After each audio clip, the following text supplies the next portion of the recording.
The global power competition, especially with China, is a fact, and Latin America sadly has become a chessboard for that. I'm Christina Ruffini, and this is One Decision. The voice you just heard was Juan Carlos Pinzón, former Defense Minister of Colombia and two-time Ambassador to the United States. He joined us to talk about the outlook for Latin America during the second Trump administration and explain why he thinks the Colombian president turned around those deportation flights, prompting a diplomatic spat involving threats of tariffs and personal sanctions. We also asked about China's growing influence in the region and if tough talk is enough to keep countries on the U.S. side of the growing power struggle. Thank you so much for joining us. Obviously, I think we want to talk about Colombia first and this kind of mini diplomatic blow-up that happened over the last week. There's been so much going on with the Trump administration that I think it got a little lost in the shuffle, but it was important, and especially between two countries that have really collaborated on a lot of policy over the years. Can you just explain a little bit about what happened with these deportation flights and why they weren't allowed to land, what your understanding of it is? There's a precedent in Colombia that we have for the last 2 years. It was the first president coming from extreme left, someone that, as part of his past, was member of a guerrilla organization that was responsible for major terrorist actions. He has been a member of Congress, a senator, a mayor of Bogota. So, I mean, democracy gave him everything. And as he arrived to the presidency, there was a big expectation of a very strong social agenda. But suddenly, internationally, he has been doing a lot of things that are very much against Colombian tradition. One, he went to Berlin once and said that he lamented very much the fall of the Berlin Wall. And that kind of created a little bit of a concern, well, where he's going. He got into saying that in the Ukraine invasion, he decided to make Colombia neutral, as opposed to major democracies and as opposed to what was Colombian position in favor of Ukraine. And then when Hamas committed this terrible massacre, he decided to side to Hamas and actually broke relations with Israel.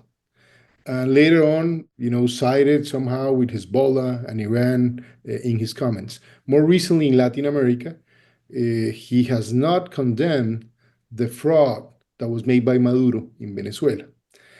And as President Trump arrived, he started to make comments in public, somehow demeanors against Trump, and using words that are not appropriate for a head of a state to speak to a head of a state of the closest ally, especially knowing that we receive a very important set of funds from the United States every day. So now what happened? There was a plane of immigrants that were being repatriated into Colombia. That is not a new thing. It has happened for years. The flights that were coming into Colombia to land. And those flights needed to come back, and that was like 3:30 in the morning. Around 11:30 in the morning, 10:30 in the morning, President Trump comes back with another public announcement via X, which I have to confess, that's the new thing in global politics and diplomacy. Diplomacy is now X tweets and those kind of things, and of course that creates a lot of interpretations and makes life harder. But the fact is that President Trump came with a very massive set of potential sanctions for Colombia. This was a major disruption for Colombia. I have two approaches to that. One, I think it's a self-inflicted action from President Petro. He challenged, he looked for this. He wanted to be the regional leader. And by the way, he's trying to get away the attention of the bad things that are happening in Colombia right now. So drug trafficking has grown to the highest ever. Illegal gold mining is to the highest ever. 60% of Colombian gold is produced today by illegal organizations, by criminal organizations. And of course, the country is going backwards, deteriorating. So probably he thought that this was the perfect spot to look like a great leader of Latin America, fight the president of the United States, and get away with that in Colombia, moving attention from. But it sounds to me like a clash of personalities almost, rather than a political clash. In a way, it is. I think there's a clash of personalities, but I would add, sir, that I think there's some ideological event going on. But it's a great opportunity for Trump to send a message around Latin America, assuming you agree with his approach to, sending diplomatic messages. I think so. Of course, as a Colombian, I never wanted and thought that Colombia was being the closest ally historically to be the country to be used for that. But I think Petro created the conditions for that event, and suddenly we got into the middle of a storm. I think that what made Petro move backwards was mainly the sanctions that were related to him, to his family, and to the top members of his government and party, because those were going to be personal sanctions. And when they got that, uh, he really felt that that was something dramatic, and at the end he backed off. But I think I feel today like after an earthquake, you get the shock, and now we're trying to understand, how are the conditions of whatever we had constructed for years? Is it broken? Is it something that we can still build on? And this is a conversation from multiple leaders in Colombia today. Presumably, this undermines Petro's political future in Colombia. It sounds that his credibility will be pretty seriously damaged. I think that his international credibility was damaged. And I think that for Colombians, it was very dramatic because he was clear that beyond the very tough response and unexpected from the US, the reality was that Colombians were getting affected and are concerned about their own personal lives and businesses because of these actions. What is the take? You're in Panama now. I'm assuming you're meeting with regional leaders and folks from around the area. What is the take on kind of this approach with these threatening sanctions, threatening tariffs on anybody who doesn't go along or even kind of flinches at Trump's foreign policy, especially in Latin America, where it seems to me, Trump threatening tariffs, it has a different feel to it than the US threatening this in your region just because of the history there. Is that something people are talking about, or is it all just kind of trying to figure out what's going on? I think there are two realities to this. One, is the U.S. powerful enough to make people think about this when they want to use not their soft power, but give the impression that they have a narrative of hard power? Of course. And, I think people need to be pragmatic and rational. Why you want to be the victim? So I think if you are a good leader for your country, you got to understand that there are chances of you getting caught in the middle. So why would you expose for that? I think that's part of what leaders are discussing these days. Nobody wants to be the country that gets, the consequences or, gets hit.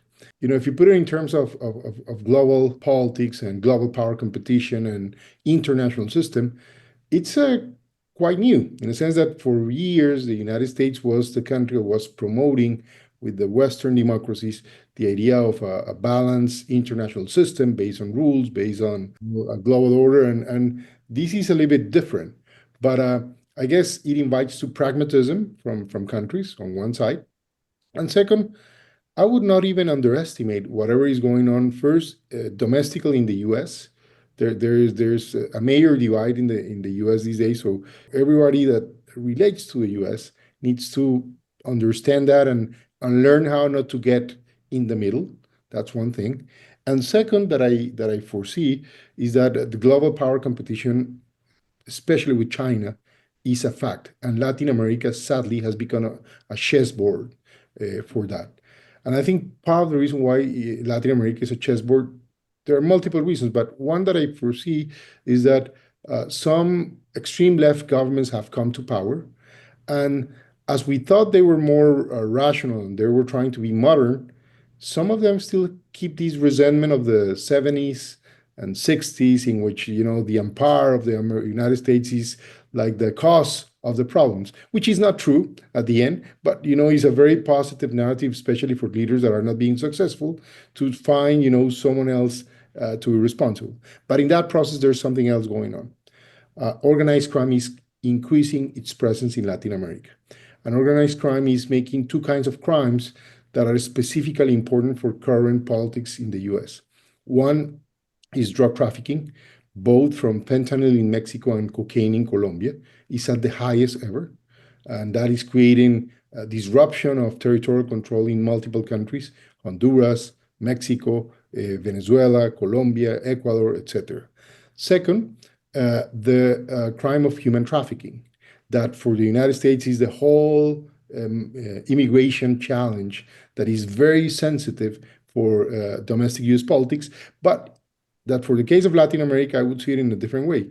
The fact of failure of policies from Latin American leaders into our countries is making people feel in trouble.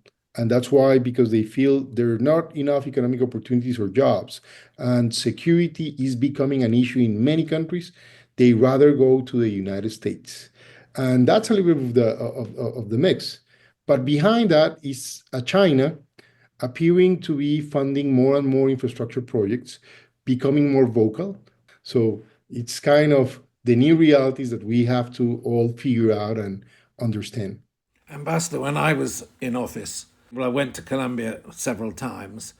In that period, both the UK and America, or the United States, but more the United States, were running very significant, what we call vetted units, which were working in conjunction with the Colombian authorities, but with a very, very wide remit. And we had a, I think, very successful program in countering the drugs trade. And it was very well supported by bits of the Colombian government, and we were careful to sort of protect it from penetration by the sort of crime syndicates. Has that now largely broken down? Because, I mean, it was run very intensively, although it was a difficult program and it was well supported financially, but you're rather suggesting the beneficial effects of that are disappearing. Sir, I first want to thank you, because you and others were very important leaders at a time in which Colombia was really confronting the most difficult war against terrorism and the sources of funding, including drug trafficking. Even on my time as deputy minister, that was the end of the government of President Uribe, and as my time as minister during President Santos' time, we reached the lowest ever production of cocaine and coca in Colombia. And that was what set up the conditions for even thinking on establishing a peace accord with, at that time, FARC, the most violent terrorist organization ever to exist in Latin America. And honestly, it was out of strength and out of defeating them. One of the main things that we did against them was reducing their capabilities of funding through cocaine. And that was very successful. But sadly, as part of those agreements in the year 2016, the way the fight was being done was suspended. And what you can look now in history, that was a mistake, because we stopped doing that kind of fight, including spraying, including getting all the pressure to the coca fields. Sadly, that was probably hopeful, but not effective. And the results today are that Colombia has 5 times, 6 times more coca fields and 7 times more cocaine in the year 2015. That has regained, in a very disorganized way, the opportunity for criminal bands to become stronger organizations that are slowly but steadily controlling territories. The other mistake I believe we made was that the hope of peace dividend that all politicians always have out of ending a struggle, again, was applied too fast. And we start to cut resources. Even the United States, even the UK, small but decisively, we were cutting. And as the trend of funding for criminals were growing up, the trend of capabilities for our security was coming down. And as Petro has arrived, he has even brought a more drastic approach, which is, on one side, he has a narrative to justify the existence of cocaine and all the illegal trade as something related to poverty and inequality, and has created that narrative even for them. But second, he has contained the armed forces even further, create confusion. He created a program called Paz Total, total peace, you can call it, which at the end is granting the sense of impunity to everybody and allowing them to act.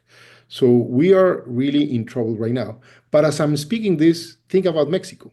Mexico created the policy from President López Obrador, abrazos no balazos, meaning I'm not going after the cartels. What is happening today in Mexico?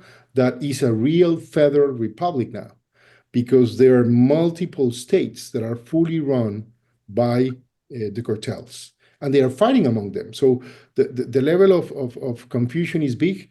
You see the case of Honduras, where every politician somehow has been related to drug trafficking, and we saw recently the case of Ecuador, where the government was challenged by drug traffickers in the open in TV. And not to forget Venezuela, which has decided to become a narco state.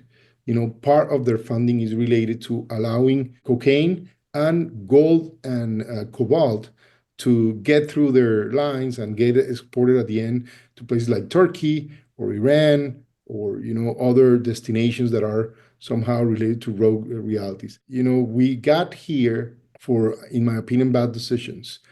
I'm very onto this, I have to confess, because of course, as Minister of Defense, I opposed to the idea of stopping the fight against drugs. At that time, I was perceived as a hawk, and I was declared, well, this guy doesn't want peace. Of course, I wanted peace. We were fighting for that. We were trying to make it happen. But what we couldn't do was to renounce to our, strength, and especially to deny the recovery of crime, as has happened in Colombia. With that issue, as you understand, all politics is local, like we keep talking about. And if you pull up articles from the time, the thought among the Democrats was it's been decades, it's been over $10 billion, and we haven't won the war on crime in Colombia. So we need to stop throwing bad money after good. They've got this, peace negotiations with FARC, like they're on their feet. It's time to let them stand on their own 2 feet. And now we're almost seeing the opposite end of that. That was an administration that didn't value funding hard power moves. Now what you're seeing is an administration that doesn't value funding soft power moves. And as we talk about China's influence in the region, I'm curious to get your take as well. As carrot and stick approach is two-pronged for a reason. And if you only have one or the other, does it work? And if you're trying to compete with China by pulling foreign aid, which does help a lot of organizations doing things like combating crime, can you be effective with just hard power in any region, but especially in Latin America? I like, the old approach in we use speak softly, but if you want to make something happen, you make it happen, and we'll see, where are we right now? But I agree with you. I think that for the conditions that we have right now, we need both. We need a big plan for prosperity in Latin America. Latin America continues to be the place that is better positioned for the future. Sadly, always that has been the condition. So we have more natural resources than any other area of the world. We have water, we have gold, we have oil, we have lithium, everything you want in Latin America. 700 million people that are relatively young as compared to Europe or to Asia. And sadly, that connection between the US and Latin America hasn't been created with that perspective. But second, you need a hard approach to these regimes that are trying to be kind to autocracies. I think that there are some old sentiments from the previous Cold War that have come alive to this new Cold War, and they are trying to set up themselves into this idea of taking a side or at least taking distance from the West, thinking that the West is declining, and that's the narrative. So it's the perfect spot. But at the end, what they're doing with their governments is not really successful. About Panama, just one line. I think that the debate in Panama, it was surprising for the Panamanian leadership at all levels, business and government. But at the end, I was discussing very recently with one of the former SOUTHCOM commanders, and they were saying that for years, they've been expressing the concern that the Chinese have been taking a role beyond what was expected in the canal by having ports and by having some economic access that is maybe preferential as compared to whatever the US has. And, that has created, as times we are, a spot for this debate that hopefully will be solved as well. It sounds to me from what you're saying, Ambassador, that we're pretty close to a situation which particularly on the drugs and criminality side, is almost irretrievable. I mean, is there a way back? I mean, we did it partially before, working closely with Colombia, and as you say, the programs that we ran there were pretty successful. We also impacted the rate of importation of hard drugs into Europe. We saw a reduction, and we saw a rise in the street price of heroin and things like that, which were, I think, directly a result of the intervention. But I'm slightly depressed by your description, because it sounds on both of these issues, criminality and China, that we've just been laissez-faire and let things go, let things run for too long in their favor. I feel that, sadly, I have to agree with that statement. I am convinced that we can do things and we can change reality. That's where policy is, and I strongly believe into that. But I think we cannot just use the same tools or the same medicine we used 10 years ago. Sadly, there are things that have happened. There are things that have evolved even in technology, from simple things as social media to that are not so simple in terms of impact in societal realities, to political changes, both even in the United States and in Europe, that make trying to do exactly the same very difficult. But what we have is a lot of lessons learned from the past that were successful. And we can try to implement new tools, new ideas. And honestly, we need to regain back clean institutions. We need to make sure that Latin America has stronger democracies. And more important than all, that we can create stable prosperity policies. Because at the end, if we don't want this immigration friction, best thing we can do is to have people in their own turf, but hoping that they can do well. As a critical condition for that, we need to provide security. Without security, nothing happens in any place of the world. Even when I travel to America, there are wonderful places that are incredible and are like islands of prosperity. But suddenly you get into a neighborhood where nobody's going to put a penny simply because there's no security and stability. Well, if you scale that up into a global affairs and you put it in terms of countries, you only will bring money to places where you feel you are secure, you have stable rules, and at the end you have the human capital that can make something with that financial resources. And I think as simple as it sounds, is exactly the kind of climate and environment that we need to build and gain. Thinking about my own country, that's exactly what I think we can do. We did it before. We were very successful.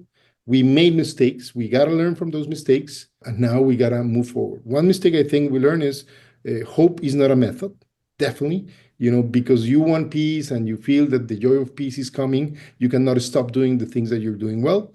And second, impunity is typically the worst tool ever, because if you don't limit it, it starts to grow and grow and grow, and simply, people get always the hope of getting away with their crimes, and that's another thing. We've talked briefly about Panama and the canal, and I understand that the Panamanians actually did a pretty good job in running and administrating the canal, but the problem really with Chinese influence is the ports at either end, and the fact now that the canal is being operated at a loss because of the water problems, whereas it used to be profitable. I mean, is there a sort of practical, basic solution to that? I mean, given Trump's aggressive attitude on the canal, which strategically, let's face it, is a big deal, it's very important. Do you see a way through this particular local, it's local regional problem? I think so. Next week or in the coming days is expected the visit of Secretary of State, Marco Rubio. For years, the first visit of any major American leader was always to Colombia. And that was the reason, we had the closest alliance, we became a non-NATO ally status, and certainly we are not anymore the country that is included in the tour. I think it's very important that visit of Secretary Rubio. He knows the region. Honestly, probably will be the American leader that gets better Latin America and understands what is going on. And hopefully, talking to the Panamanians, which, by the way, President Mulino is a wonderful leader. He really is trying to make good for his people. I think he was caught by surprise with this debate. The Panamanians knew about this for years, as I said before, but they were kind of always sneaking around, avoiding the problem, and suddenly, the bull came in front of them. But I think, they need to be pragmatic at the end. Is pragmatism what matters right now? The reality is that the US-China struggle is happening, and countries will need to be smart enough not to get caught in the middle and make the pragmatic decisions for their benefit, short term and long term. But how do they do that? What is the way to not get caught in the middle of that debate or of that pulling of powers? I think they will have to make sure that first that there is something related to the cost of transit for the canal that has been a frustration for the American government. That was even publicly expressed by President Trump. So that's one first tool. They need to find some kind of fairness on that part. Second, I think about the influence from China, which is the elephant in the room. I guess both the United States and Panama will have to have a serious discussion on what means is feasible. Because anyway, there are contracts from Panamanian government with the Chinese companies, and that's something you cannot just overrun, even on a legal system. That you are liable for whatever has been agreed. But one thing that I saw already that the Panamanians did was the fact that the general controller opened a case against one of the ports from China, expressing that they were not coming or taking their dues effectively. But you said something, Christina, that I strongly believe. The US needs to come with the clear voice on national security affairs and concerns. On the other hand, they will need to have a very good plan for development and for cherishing the region. You need to somehow warn them on the risk of going to one side, but on the other side, you need to make them like you and attract you, and get the both benefits in the same package. Deterrence with love apparently will be a lot better. If you're trying to counter China, how do you do that when you're cutting? One of the big things the State Department just announced a freeze on and called out the programs it called particularly, quote, egregious. One of them was democracy building, these NGOs that go out and observe elections and advise governments trying to have democratic access, and, aid groups. And there's so many different places that US aid reaches. Do you think it's an effective way to counter China to scale back on that aid? And do you think China might step in and start offering its own, quote, humanitarian projects in an effort to gain favor in the region? I guess that what the US government, the new administration, is doing anyway is figuring out. The impression that I have, according to even some friends that I've been talking in Washington, is that sometimes they said, look, US taxpayer money is going to many places, and the results of that is not clear. That's one thing. And the other thing is that some people is getting the idea that getting the US money is something that you now get for years without a major review. And I think they have created this opportunity of holding the money for some time and really figuring out where priorities are going to be and who really is willing to get the money and do something with it that is somehow beneficial for the US. It's an uncomfortable place to be for countries, anyway. And of course, this idea that then, well, if you don't do it, China will do it, is a big debate. But still, there's the funding, and the US will be having the opportunity to reallocate or to do laser focus on some cases in some countries. So, for some time, it's a good strategy. Will that be, the perfect way of doing things for long term? I don't think so. But I think, they have created at least the pressure to make the discussions more realistic and not just people getting the check and saying, yes, yes, yes, but not doing something about it. On the other side, I just came from El Salvador, and I got impressed on two realities that I saw in El Salvador. The Chinese offer a major library, and it's not theoretical, it's not a discussion. It is a wonderful, beautiful library in the middle of downtown San Salvador. And they are building now the new stadium. As you know, in Latin America, and I guess in any country of the world, stadiums are the thing that, in every Sunday we care. It's something that is really the most important gathering place for everybody. So that's something. Now, as I was seeing that, I was thinking, well, it's good for the Chinese for a short term because, people are going to love that present. But people tend to forget those presents, and at the end, you cannot take that present. Once it's there, is their money invested, and whatever they're going to do with that influence, they got to do it fast. It's not going to feed your family. It's not going to get you a job. It's not going to get you to the polls. Right. So those are the things that, the West needs to figure out in that process of competition. Can I ask you one further question about Latin America? Can Trump do anything significant about Maduro? That's a big one.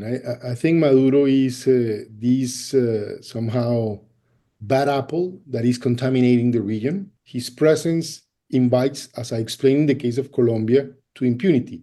I mean, if you can do a fraud in front of the whole world and nothing happens to you, why others will not think that that's something they can do?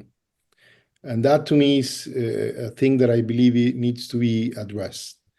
Now, options are becoming limited because the Venezuelan opposition has done everything they can. So what can be done? More sanctions can happen.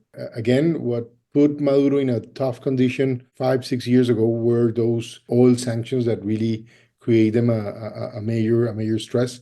But I think what happens with Maduro is a very difficult example for the region.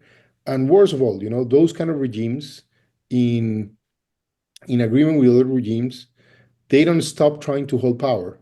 They are seeking to undermine other countries' power and somehow even conquer, not in the old way of military struggle, but using these hybrid tools that are very much seen in the world. Disinformation, specific money for parties that can make a difference, threatening when they can, creating press scandals against people. I mean, those are the tools that we know are being used, and in democracies and freedom, as we cherish that, we're more exposed than other places. And that's something that I foresee they've been trying and they will.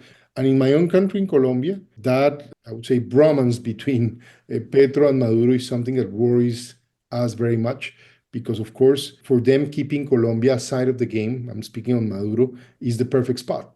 If Colombia is not anymore requesting democracy, creating the pressure for that, and on the other side, Venezuela has a leverage in Colombia. They hold in their own territory as protected people, the ELN, former FARC, and other criminals. So it's a challenging situation as well. Ambassador, thank you so much for joining us. We appreciate it. And good luck in Panama. I understand the canal is literally right out your window as you're talking to us. Yes, it is. Thank you, Christina. Thank you so much. It's an honor. It's a pleasure to be here. Thank you, Ambassador. Great discussion. Thanks for listening to One Decision. If you enjoyed this conversation and want to hear more about China's growing influence in another region, please check out a previous episode with Philippines Foreign Secretary Enrique Manolo. Do you think the U.S. would come to the defense of the Philippines? Well, of course I believe it. Do you think China believes it? Perhaps. And Taiwan's representative to the U.S., Alexander Yui. Dictators are not rational. They'll do whatever they think is right. They don't care about people's well-being. They don't care about people dying. They just think what's best for them or themselves. And of course, to unlock more exclusive content, get timely updates on crucial global events, and listen in on meaningful conversations with thought leaders, be sure to check out onedecision.com. From the whole team, thanks for listening, and we'll see you next week.